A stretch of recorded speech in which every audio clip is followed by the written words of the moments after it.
Hello everyone, start કરીએ છીએ આપણે પ્લાન્ટ ફિઝિયોલોજીમાં ચેપ્ટર નંબર 13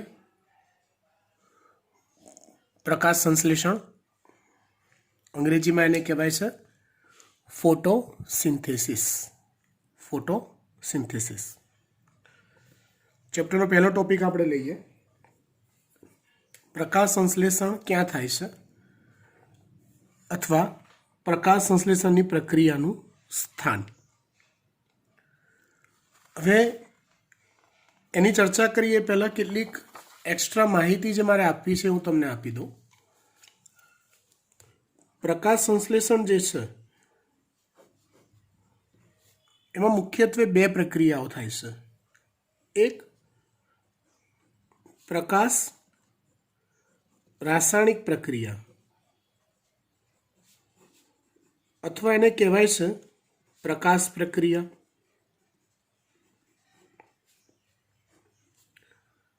અને બીજી છે જૈવ સંશ્લેષણ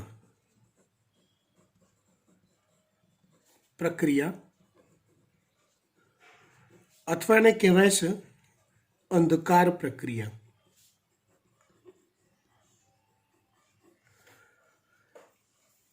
પ્રકાશ સંશ્લેષણ માટે એવું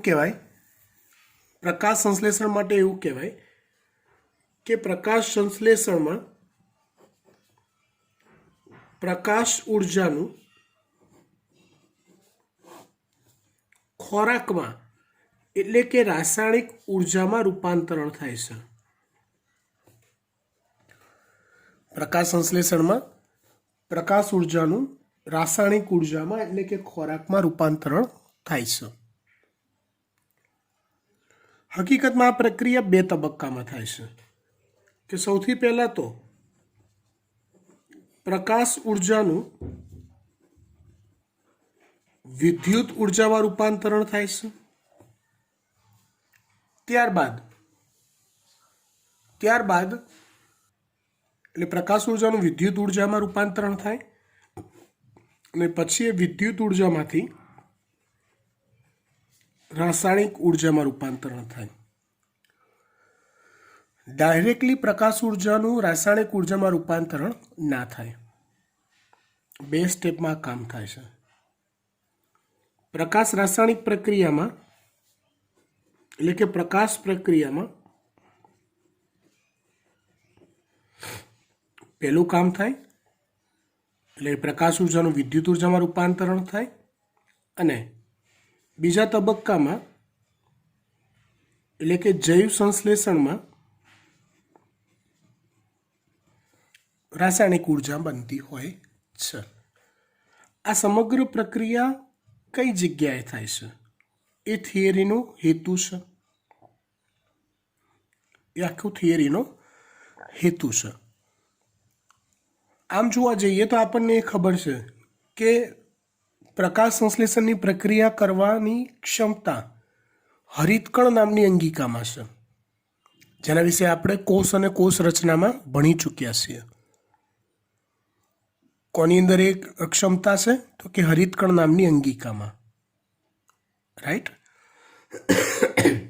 એટલે હરિતકણના વિવિધ ભાગોની ચર્ચા જો આપણે કરીએ છીએ, હરિતકણના વિવિધ ભાગોની જો ચર્ચા આપણે કરીએ તો પ્રકાશ રાસાયણિક પ્રક્રિયા ગ્રેનમમાં થાય છે અથવા તમે કહી શકો કે ગ્રાનામાં થાય છે અથવા તમે કહી શકો કે થાઇલેકોઇડમાં થાય છે.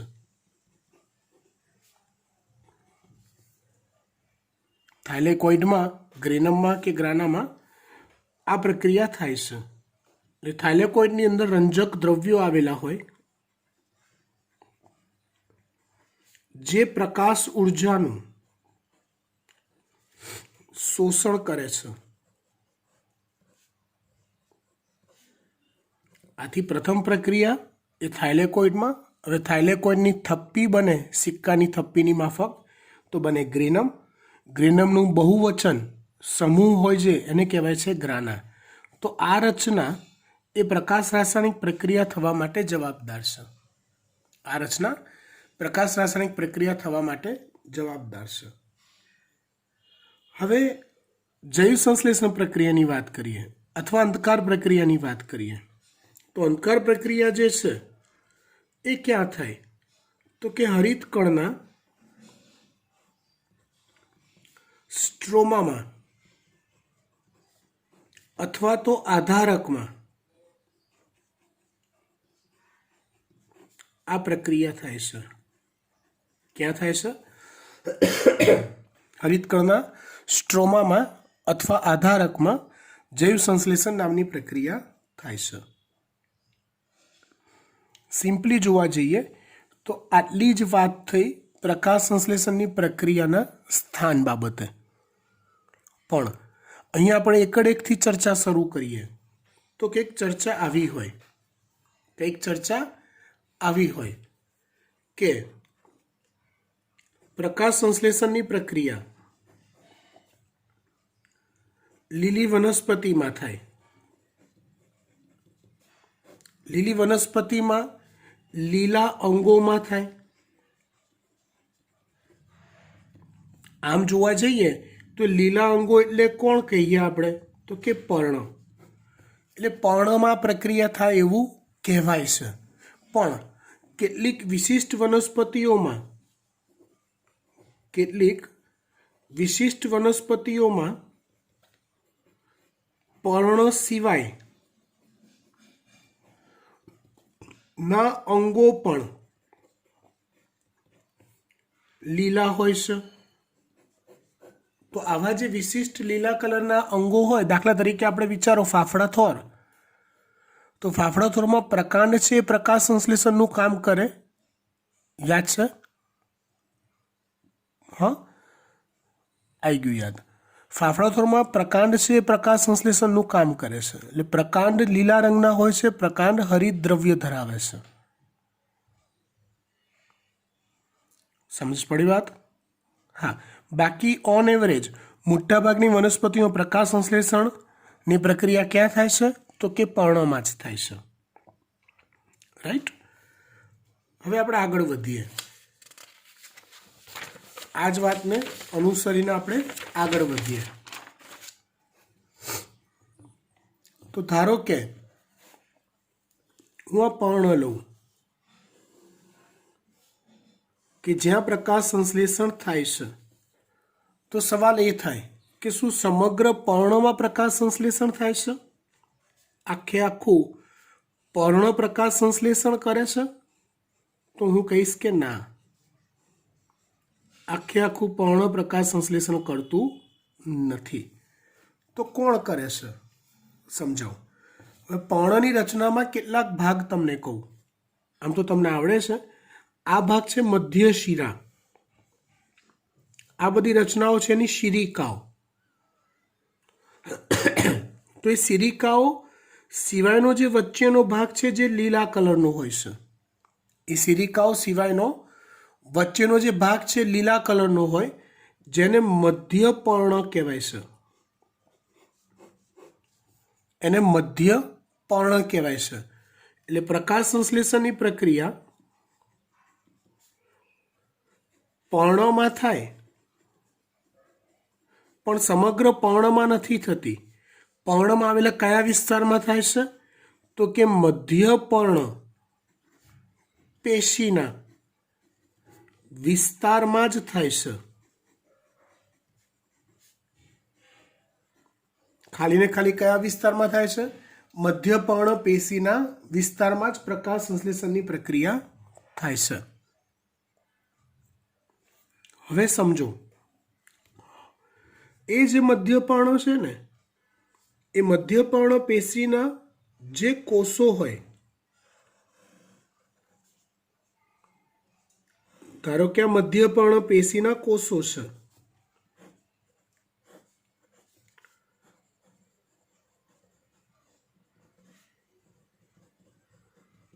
સમજો, તો એ આખો કોષ પ્રકાશ સંશ્લેષણ કરે છે. જો આપણે ધીમે ધીમે ઉતરતા ક્રમમાં જઈએ છીએ, પ્રકાશ સંશ્લેષણ કોણ કરે? તો પહેલાં કીધું લીલું વનસ્પતિ કરે. આખી લીલી વનસ્પતિ કરે પ્રકાશ સંશ્લેષણ? તો કે ના, એમાં આવેલા લીલા અંગો કરે, ખાસ કરીને પર્ણ કરે. સમગ્ર પર્ણ પ્રકાશ સંશ્લેષણ કરે તો કે ના. પર્ણમાં આવેલો મધ્યપર્ણ વિસ્તાર કે જે જેન્યુન લીલા રંગનો હોય એ જ પ્રકાશ સંશ્લેષણ કરે. પછી મધ્યપર્ણ વિસ્તારમાં આવેલા કોષો પ્રકાશ સંશ્લેષણ કરે તો કે હા, પણ હકીકતમાં એ મધ્યપર્ણ કોષોમાં કિનારીના ભાગો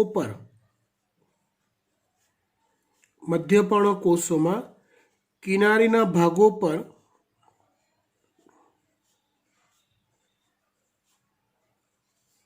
હરિતકણ નામની અંગિકા હોય છે.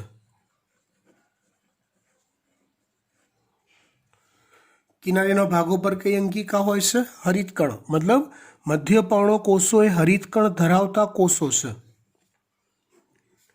એટલે મધ્યપર્ણ કોષો જે છે એ હરિતકણ ધરાવતા કોષો છે. આ કોષોમાં હરિતકણ એ કિનારી પર એટલે કે બોર્ડર પર પરિઘ તરફ પર ગોઠવાયેલા હોય છે. કેમ એવું? તો એનું સાયન્ટિફિક રીઝન છે. હરિતકણને પ્રકાશ સંશ્લેષણ કરવાનું છે, સમજો. હા, તો કિનારી પર હશે તો પ્રકાશની પ્રાપ્તિ વધુ મહત્તમ થશે. અંદરના ભાગોમાં હશે તો પ્રકાશ પૂરો પ્રાપ્ત ના થાય. કિનારી પર હોય તો પ્રકાશ પૂરતો પ્રાપ્ત થઈ શકે. બીજું, એ હરિતકણને O2 CO2 ની આપલે કરવાની હોય છે. O2 CO2 ની આપલે કરવાની હોય, વાયુઓની આપલે કરવાની હોય. તો કિનારી પર હશે તો એ વાતાવરણ સાથે સંપર્ક વધુ સારી રીતે જાળવી શકશે. એટલે પ્રસરણ દ્વારા વાયુઓની આપલેની પ્રક્રિયા વધુ સારી રીતે થઈ શકશે. પ્રસરણ દ્વારા વાયુઓની આપલેની પ્રક્રિયા વધુ સારી રીતે થઈ શકશે. માટે હરિતકણ કિનારી પર આવેલા હોય છે. બરાબર? જેનાથી વાયુઓની આપલે અથવા વિનિમય તેમજ પ્રકાશ પ્રાપ્તિ વધુ સારી રીતે થઈ શકે છે.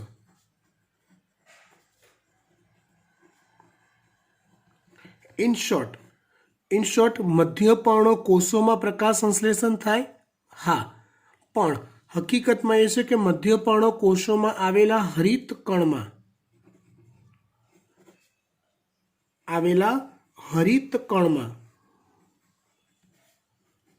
પ્રકાશ સંશ્લેષણની પ્રક્રિયા થાય છે. ક્યાં થાય? આવેલા હરિતકણમાં પ્રકાશ સંશ્લેષણની પ્રક્રિયા થાય છે. હવે હું હરિતકણ લઈ લઉં.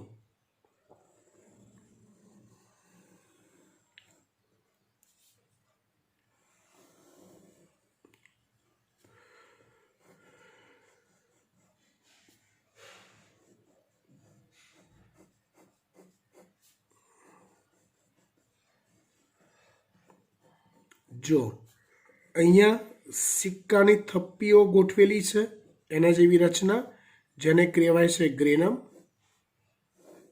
એ ગ્રેનમ એકબીજા સાથે જોડાઈને એક તંત્ર બનાવે છે જેને કહેવાય છે લેમિલી તંત્ર. એટલે આ જે રચના છે એ છે ગ્રેનમ. એના સમૂહને કહેવાય છે ગ્રાના. એની અંદર આવેલી એક થપ્પીનો આવો એક યુનિટ જે છે એને કહેવાય છે થાઇલેકોઇડ. આધારકનો જે વિસ્તાર છે પ્રવાહી ભરેલો એને કહેવાય છે સ્ટ્રોમા, અથવા આધારક પણ કહેવાય છે હરિતકણનું. તો ચલો, પ્રકાશ સંશ્લેષણની પ્રક્રિયા હરિતકણમાં થાય છે. પણ મેં તમને અગાઉ સમજાવ્યું તેમ પ્રકાશ સંશ્લેષણની પ્રક્રિયા 2 તબક્કામાં થાય. એક છે પ્રકાશ પ્રક્રિયા અને બીજી છે અંધકાર પ્રક્રિયા. બીજી છે અંધકાર પ્રક્રિયા. તો એમાંથી જે પ્રકાશ પ્રક્રિયા છે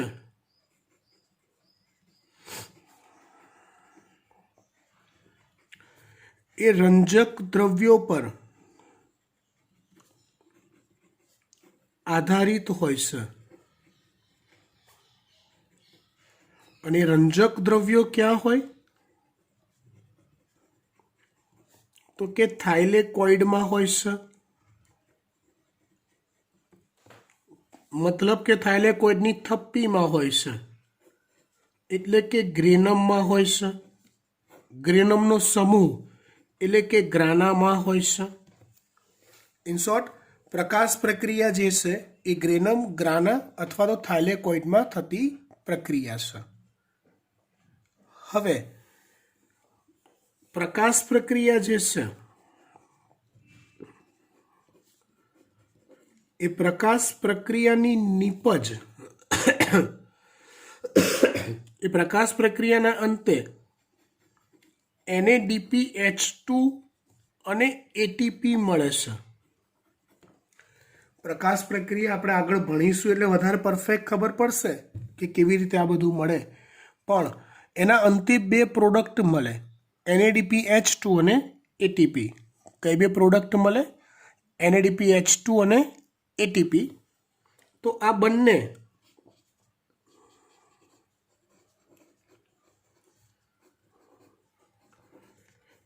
એ બંનેનો વપરાશ જૈવ સંશ્લેષણ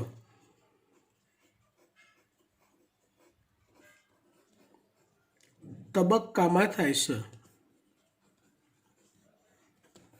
બંનેનો વપરાશ શેમાં થાય છે? જૈવ સંશ્લેષણ તબક્કામાં થાય છે, અથવા કેલ્વિન ચક્રમાં બંનેનો વપરાશ થાય છે. બંનેનો એટલે કોનો? NADPH2 અને ATP નો. ચલો, જૈવ સંશ્લેષણ પ્રક્રિયા ક્યાં થાય છે?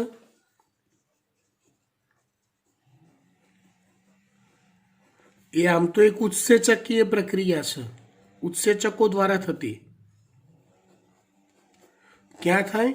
તો કે સ્ટ્રોમામાં એટલે કે હરિતકણના આધારકમાં પ્રક્રિયા થાય છે. ચલો, પહેલી થિયરીની ચર્ચા આપણે અહીંયા પૂરી કરીએ છીએ. Right, let's see. ફટાફટ એકવાર આપણે રીડ કરી લઈએ, પછી બીજી થિયરી પર જઈએ. પ્રકાશ સંશ્લેષણની પ્રક્રિયા વનસ્પતિના લીલા ભાગોમાં થાય છે, ખાસ કરીને પર્ણમાં થાય. પર્ણોમાં મધ્ય પર્ણ પેશી આવેલી હોય છે. આ પેશીના કોષો મોટી સંખ્યામાં હરિતકણ ધરાવે છે. આ હરિતકણમાં પ્રકાશ સંશ્લેષણની પ્રક્રિયા થાય છે. મધ્યપર્ણ કોષોમાં કોષ દિવાલની નજીક એટલે કે પરિઘ તરફ, બહારની તરફ હરોળમાં હરિતકણ આવેલા હોય છે. આથી તે મહત્તમ પ્રકાશ સાથે વાત વિનિમય કરી શકે છે. હરિતકણની રચનામાં એક પટલમય તંત્ર ધરાવતું ગ્રાના, આંતરગ્રેનમ પટલો અને તરલ આધારક હોય છે. હરિતકણમાં સ્પષ્ટ રીતે શ્રમ વિભાજન જોવા મળે છે. એટલે પ્રકાશ સંશ્લેષણનું કાર્યની વહેંચણી. આખું હરિતકણ બધું કામ નથી કરતું, કાર્ય વહેંચી દીધા છે. પટલમય તંત્ર એટલે કે લેમિલી તંત્ર અથવા ગ્રેનાવાળું તંત્ર પ્રકાશ ઉર્જાને ગ્રહણ કરવા માટે અને એટીપી તેમજ NADPH સંશ્લેષણ કરવા માટે જવાબદાર છે. આ પ્રક્રિયા પ્રકાશ દ્વારા સંચાલિત હોવાથી પ્રકાશ પ્રક્રિયા કહેવાય છે. ડન. આધારક પ્રદેશમાં ઉત્સેચકીય પ્રક્રિયાઓ શર્કરાના નિર્માણની માટે જવાબદાર છે. શર્કરા એટલે ગ્લુકોઝ, હા, જેનું આગળ જતા સ્ટાર્ચમાં રૂપાંતરણ થાય છે. એ ગ્લુકોઝમાંથી સ્ટાર્ચ બનશે આગળ જતા. આ પ્રક્રિયા પ્રકાશ પર આધારિત નથી, પરંતુ પ્રકાશ પ્રક્રિયાની નિપજો મતલબ કે NADPH2 અને ATP પર આધારિત છે. આથી તેને અંધકાર પ્રક્રિયા કે કાર્બન પ્રક્રિયા કે જૈવ સંશ્લેષણ કહે છે. અંધકાર પ્રક્રિયા કહો એનું અર્થઘટન એવું ના થાય કે તે અંધારામાં જ થતી પ્રક્રિયા છે. અંધકાર પ્રક્રિયાનો મતલબ એવો કે એ પ્રક્રિયા પર્ટિક્યુલર થવા માટે પ્રકાશની હાજરી અનિવાર્ય નથી. પ્રકાશ હાજર છે તોય પ્રક્રિયા થશે, પ્રકાશ હાજર નહીં હોય તો એ પ્રક્રિયા થશે. હા, આપણી પાસે પ્રકાશ પ્રક્રિયા દ્વારા બનેલી આ બંને પ્રોડક્ટ એ રેડી હોવી જોઈએ જૈવ સંશ્લેષણ પ્રક્રિયામાં વાપરવા માટે. અંધકાર પ્રક્રિયા પ્રકાશની હાજરી તેમજ ગેરહાજરીમાં થાય છે. પ્રકાશ સંશ્લેષણની પ્રક્રિયાનું સ્થાન ચર્ચા પૂરી. સેકન્ડ ટોપિક જોઈએ આપણે હવે.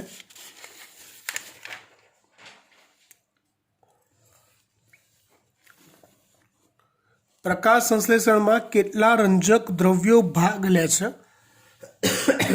અથવા રંજક દ્રવ્ય તંત્ર અથવા થિયરીનું નામ કહેવાય રંજક દ્રવ્ય તંત્ર. ચોપડીની અંદર આની જે થિયરી આપેલી છે ને એ થિયરીમાં આલેખ બાજુમાં જે આપેલા છે આલેખો થિયરીસ એ બંનેનું મિક્સચર એવું કર્યું છે કે ચોક્કસ વાક્ય રચના સેટ થતી નથી. એટલે આપણે પ્રમાણમાં ઘણું જ સરળ ભાષામાં એને મોડિફાઈડ કરેલું છે અને એ જ ભાષામાં આપણે થિયરી તૈયાર કરવાની રહેશે. જો વનસ્પતિના પર્ણના રંજક દ્રવ્યોનું પેપર ક્રોમેટોગ્રાફી દ્વારા અલગીકરણ કરતા તેમાં 4 પ્રકારના રંજક દ્રવ્યોની હાજરી જોવા મળે છે. પહેલો પોઈન્ટ હું તમને સમજાવું. જો પેપર ક્રોમેટોગ્રાફી એટલે શું?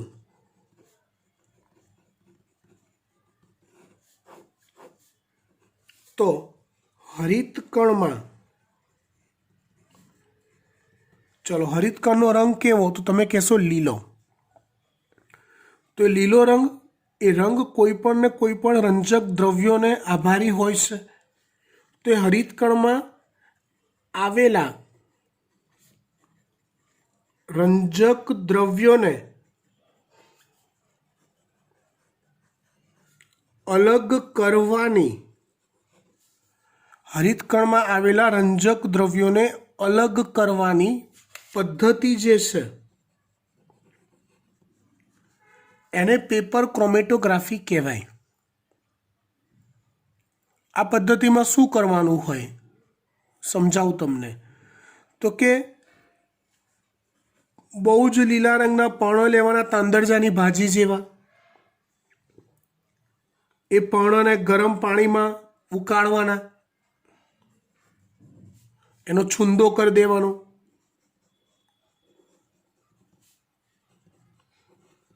એનો છૂંદો કરીને મતલબ કે એની પેસ્ટ જેવું રેડી કરી દેવાનું. લાઈક હું તમને કહું, તમે કોથમીરની ચટણી બનાવો છો તે શું છે? તો કે કોથમીરના પાણો દ્વારા તૈયાર થયેલી પેસ્ટ છે, બરાબર? તો એવી પેસ્ટ તૈયાર કરવાની છે અહીંયા પાણોને છૂંદીને. ત્યાર પછી એમાં વિવિધ રસાયણો ઉમેરી એને આવી કસનળીમાં ભરવાનું હોય છે. ઇન શોર્ટ એનો નિતાર, એ પેસ્ટ જે બનાવીને એનો નિતાર એટલે અંદર જે પ્રવાહી રહેલું હોય પેસ્ટમાં એને અલગ તારવી દેવાનું. એ પ્રવાહીને પેટ્રોલિયમ ઇથર, પેસ્ટનો નિતાર અલગ કરવો અને એમાં પેટ્રોલિયમ ઇથર ઉમેરવાનું. અને એ જે પેટ્રોલિયમ ઇથર છે એ પેટ્રોલિયમ ઇથરને ઉમેરો એટલે રંજક દ્રવ્યો અહીંયા છૂટા પડેલા હશે. ત્યાર પછી ઉપર આવી રીતે બૂચ મારી દેવાનું અને ક્રોમેટોગ્રાફી પ્રકારનો વિશિષ્ટ પેપર લઈ એને એ નિતારમાં સહેજ ડૂબે એ રીતે રાખવાનું. 24 કલાક સુધી આ રીતે એને રાખવાથી આ નિતાર ઉપર ચડશે. લાઈક કેવું કે ચોમાસામાં સહેજ ખાબોચિયું ભરાયેલું હોય ને તમારું પેન્ટ અંદર સહેજ પલળતું હોય, તમને ખબર ના હોય તો એ પાણી ઉપર ચડી જશે. સેમ વે નિતાર ઉપર ચડે છે અને એમાં રહેલા રંજક દ્રવ્યો એની ઘનતા અનુસાર અલગ પડે છે, અલગ અલગ ઊંચાઈએ જાય છે. જે રંજક દ્રવ્યની ઘનતા ઓછી એ વધુ ઊંચાઈ પર જશે, જે રંજક દ્રવ્યની ઘનતા વધુ એ ઓછી ઊંચાઈ પર જશે. આ રીતે અલગ અલગ રંજક દ્રવ્યોને જુદા પાડી શકાય છે. તો એ રીતે જોતા આમાં 4 પ્રકારના રંજક દ્રવ્યો મળી આવે છે. કયા 4? તો કે ક્લોરોફિલ એ, ક્લોરોફિલ બી, ઝેન્થોફિલ અને કેરોટીનોઇડ્સ.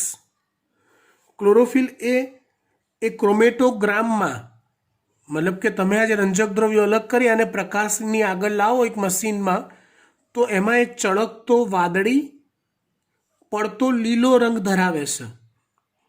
ક્લોરોફિલ બી એ પીળાશ પડતો લીલો રંગ ધરાવે છે. આના માટે શબ્દ વપરાય ક્લોરોફિલ એ માટે બ્લુઇશ ગ્રીન, ક્લોરોફિલ બી માટે શબ્દ વપરાય યલોઇશ ગ્રીન. ઝેન્થોફિલ એ પીળો રંગ ધરાવે છે અને કેરોટીનોઇડ્સ એ પીળાશ પડતો લીલો રંગ ધરાવે છે. કેરોટીનોઇડ્સ એ પીળાશ પડતો લીલો રંગ ધરાવે છે, પીળાશ પડતો નારંગી રંગ ધરાવે છે. હવે રંજક દ્રવ્યો એ એવા પદાર્થો છે કે જે પ્રકાશની ચોક્કસ તરંગ લંબાઈઓનું શોષણ કરવાની ક્ષમતા ધરાવે છે. જો પ્રકાશ સંશ્લેષણમાં દ્રશ્ય પ્રકાશનો ઉપયોગ થાય છે, જેની તરંગ લંબાઈ 400 થી 700 નેનોમીટરની વચ્ચે હોય છે. તો આ જે રંજક દ્રવ્યો છે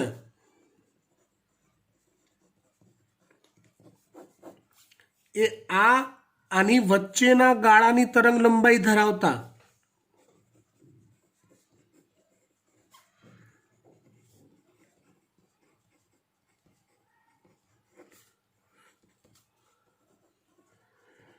ના જુદા જુદા પ્રકાશનું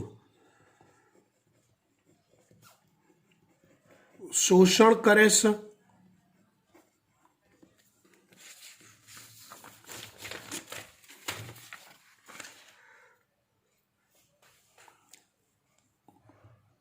ક્લોરોફિલ એ સૌથી પ્રભાવી રંજક દ્રવ્ય તરીકે વર્તે છે.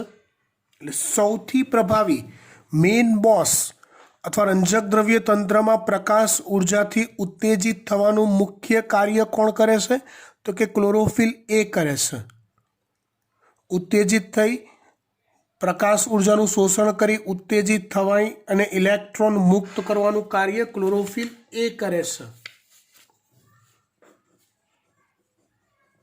ક્લોરોફિલ એ મુખ્ય રંજક દ્રવ્ય છે.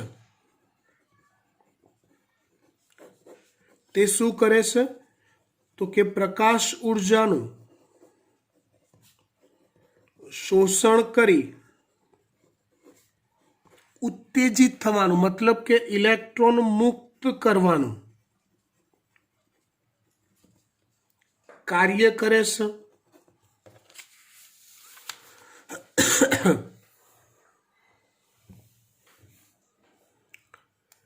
તે 450 નેનોમીટર તેમજ 650 નેનોમીટર તરંગ લંબાઈ વાળા પ્રકાશનું મહત્તમ શોષણ કરે છે. આવા આંકડા ચોપડીમાં આપ્યા નથી, પણ બાજુમાં જે આલેખ આપ્યા છે એ આલેખ પરથી આવું વર્ણન કરી શકાય.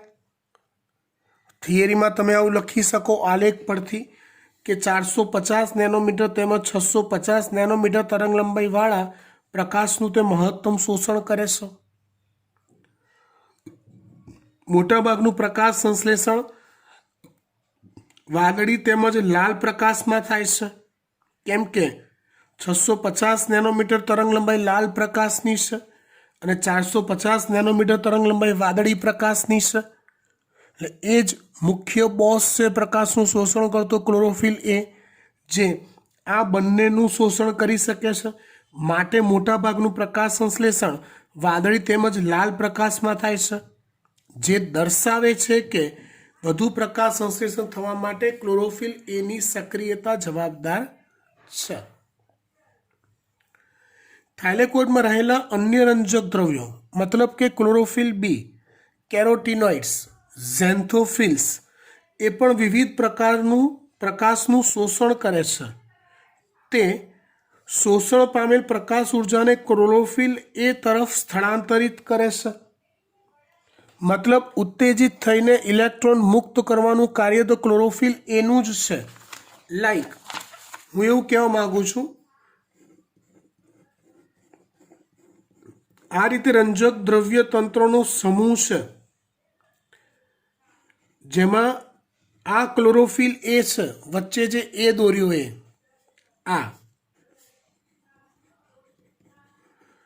આ બાકીના બીજા બધા રંજક દ્રવ્યો છે. તો બાકીના રંજક દ્રવ્યો બી જે તે પ્રકાશનું શોષણ કરે તો ખરા, પણ એ શોષણ કરેલા પ્રકાશને ક્લોરોફિલ એ પર સ્થળાંતરિત કરે છે. એટલે ઉત્તેજિત થવાનું કામ ક્લોરોફિલ એ જ કરે છે, ઇલેક્ટ્રોન મુક્ત કરવાનું કામ ક્લોરોફિલ એ જ કરે છે.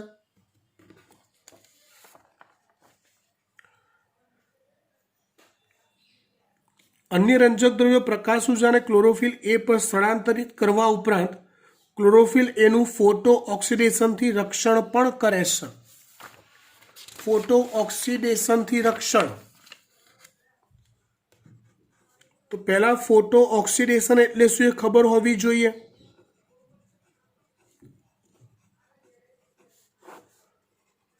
ફોટો ઓક્સિડેશન એટલે શું એ આપણને ખબર હોવી જોઈએ. તો ફોટો ઓક્સિડેશન મતલબ પ્રકાશની હાજરીમાં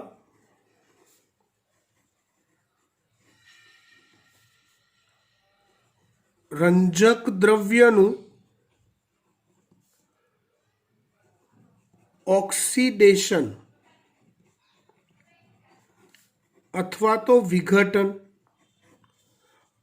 જ્યારે જ્યારે પ્રકાશ હાજર હોય અને O2 વધુ પ્રમાણમાં હાજર હોય,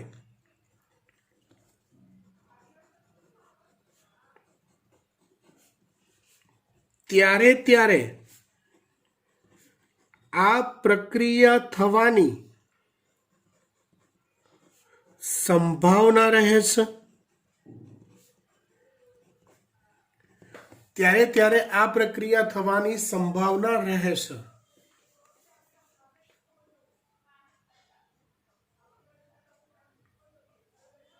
એટલે એ સંભાવનાને ટાળવાનું કામ બાકીના રંજક દ્રવ્યો કરે છે. ક્લોરોફિલ એનું ફોટો ઓક્સિડેશન થતું અટકાવે છે. બરાબર, એટલે સુધી આપણે રાખીએ છીએ.